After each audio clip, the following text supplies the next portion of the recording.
Perhaps we can start by clarifying this. Will you remain in the trade portfolio? Well, good morning, David. Great to be with you. It's not my job to preempt the Prime Minister's announcement. I will be happy to serve in the trade portfolio or however else the Prime Minister chooses. Fair enough. Would you be disappointed, though, if a couple of your colleagues, notably Melissa Price and Mitch Fifield, were dropped?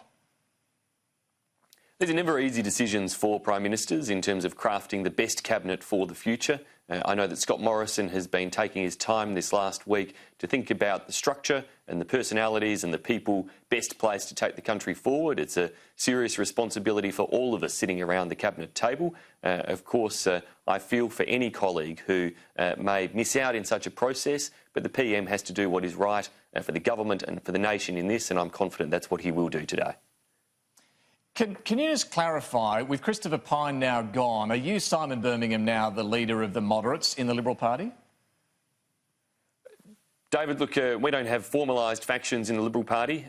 My approach is that I seek to engage with my colleagues as broadly, as widely as possible. Of course, the Liberal Party is, as is well recognised, a custodian of a conservative strain of thinking and a liberal strain of thinking in terms of historical approaches. Scott Morrison is a leader who brings that together, governing strongly from the centre, reflecting and representing all different strands of the party. Of course, we each bring our own personal perspectives and values to the cabinet table, to the party room, and that's where we can have debates about the issues that are important to Australia to ensure that we do keep governing, as I think was shown during this election campaign, in the areas that unite us as a party around our economic strength, our agenda for lower taxes and for creating opportunity for Australians to live their lives as they see fit, and that's what unites us in our mission and mandate too.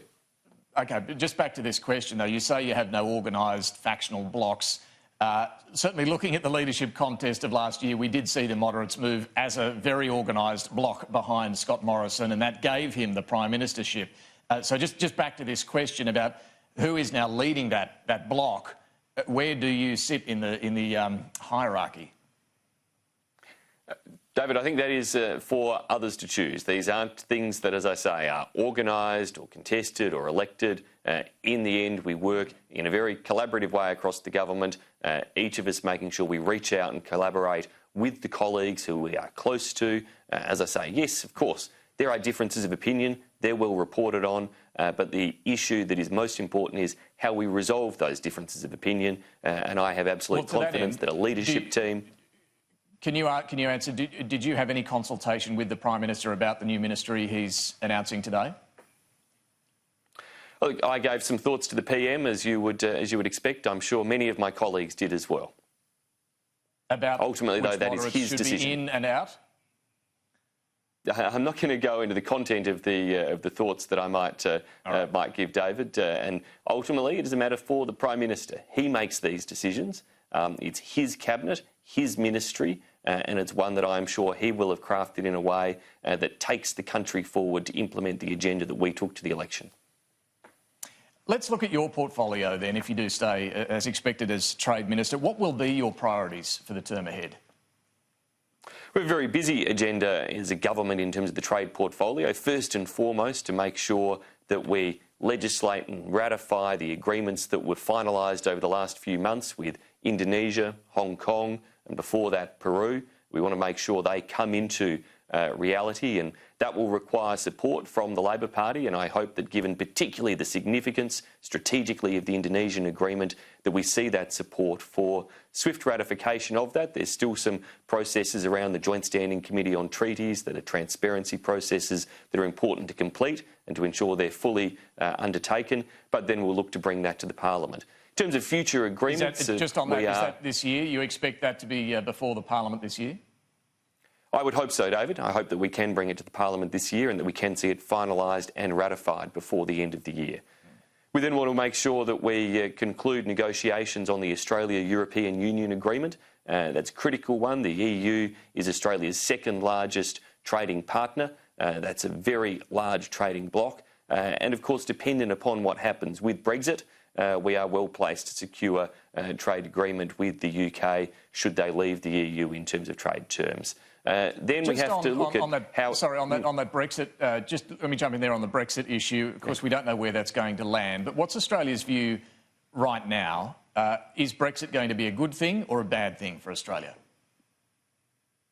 I think we, like much of the world, want certainty for the future in this regard. How the UK chooses to handle the Brexit equation is a matter for the UK. I place on record my thanks and pay tribute to Theresa May for her service in what has obviously been an incredibly difficult set of circumstances to navigate.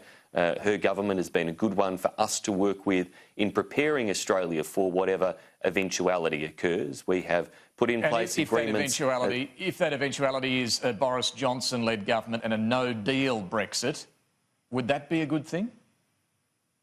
Well, we have put in place agreements already with the UK to make sure that, so far as possible, flow of trade will still be facilitated under such circumstances. And in fact, the UK government has released indicative tariff lists of what would happen under a no-deal scenario. And for some parts of Australian industry, such as our wine sector, parts of our beef industry, there's some good news in elements of that. But there would clearly be disruption that came from a no-deal Brexit as well. And I know that many Australian businesses have been working to prepare themselves for that possible disruption were it to occur. These, as I say, they're matters for the UK. All we can do is make sure that Australia is as well prepared as possible in whatever scenario. We've done that by striking contingency agreements in the event of a no-deal Brexit.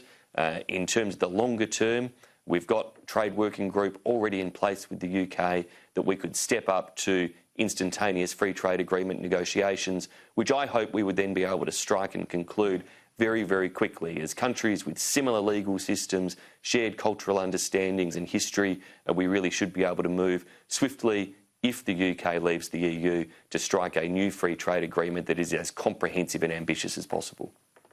The more pressing issue is the worsening US-China trade dispute at the moment. Has the Australian government done any sort of assessment as to what this is going to cost the Australian economy? David, there are both costs and, in some ways, opportunities dependent upon what occurs. The costs are a result of potential slowdown in global economic activity, that an escalating trade dispute between the US and China, with tariffs ratcheting up potentially from current coverage of around 2% of global trade up to possibly 4% of global trade, that would have a dampening effect on the global economy. Well, the OECD, in fact, says a dampening effect to the tune of 0.7% to the global economy by 2021. Is that about right?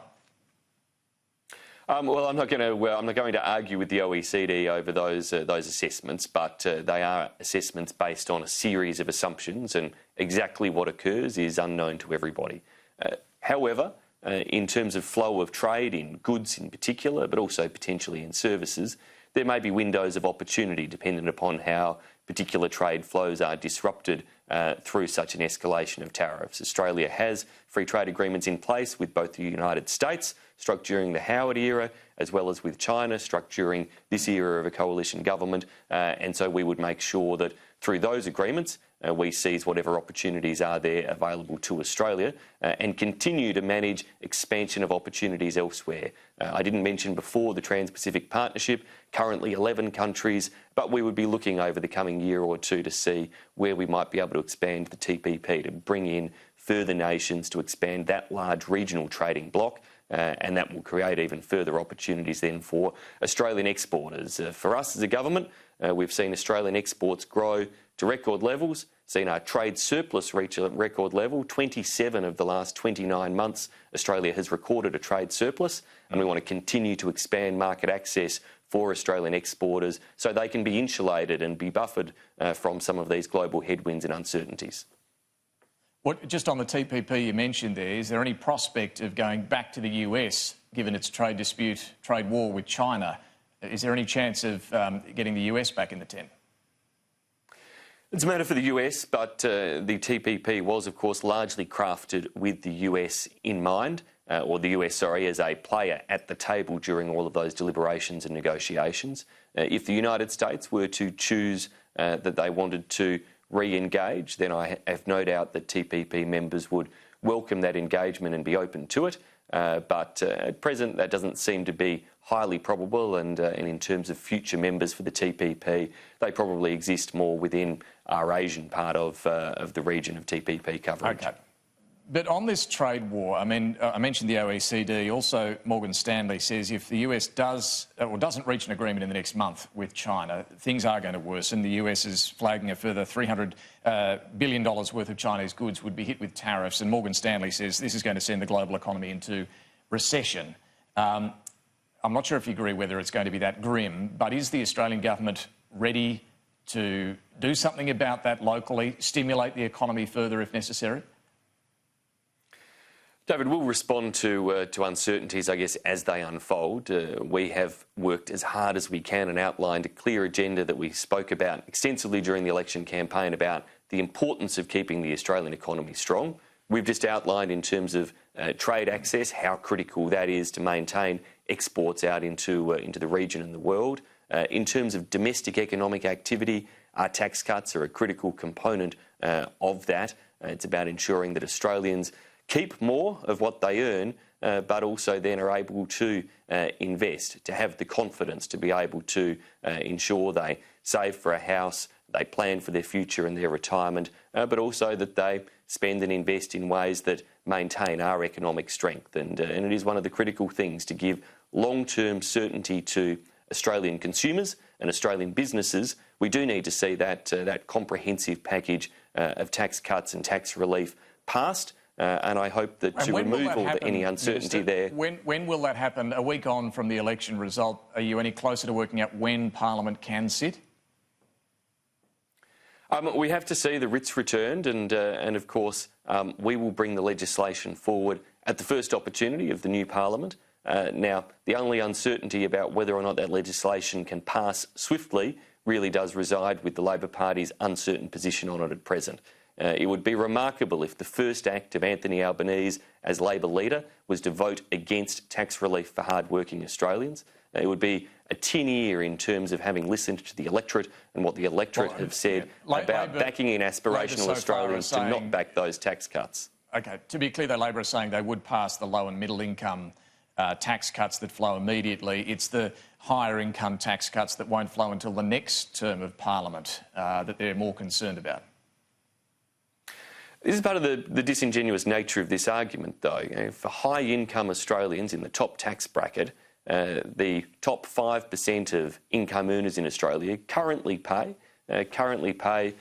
around about 32% of Australian taxes. That top 5% would find themselves paying around 36% of Australia's income taxes under our reform. So their share of the income tax burden increases under our reforms. Why does that tax change need to happen now when it doesn't take effect for some years until the next term of Parliament after the next election? All too often I hear from the Australian people grumbles that governments don't look far enough into the future and that all we do is think a year or two ahead or about the next election. Well, this is about providing certainty for people to save, to plan, to invest, to make sure that it does keep our economy strong, as we were talking about before, and looking at long-term reform. It is a significant reform to eliminate that 32.5 cents in the dollar tax bracket, to ensure, to bring that down to 30 cents, to eliminate the 37 cent in the dollar tax bracket, I should say, to get that tax bracket eliminated so that you have a circumstance where hard-working Australians earning current terms in current dollar values, $40,000 per annum, better off under our reforms and have the incentive to take an extra shift, to take on a promotion, to work a bit harder and get some overtime, and to know they won't be pushed up into a higher tax bracket, that 37 cent in the dollar tax bracket. All right, Trade Minister Simon Birmingham, we'll have to leave it there, but thanks very much for joining us today. Thanks so much, Spizzy.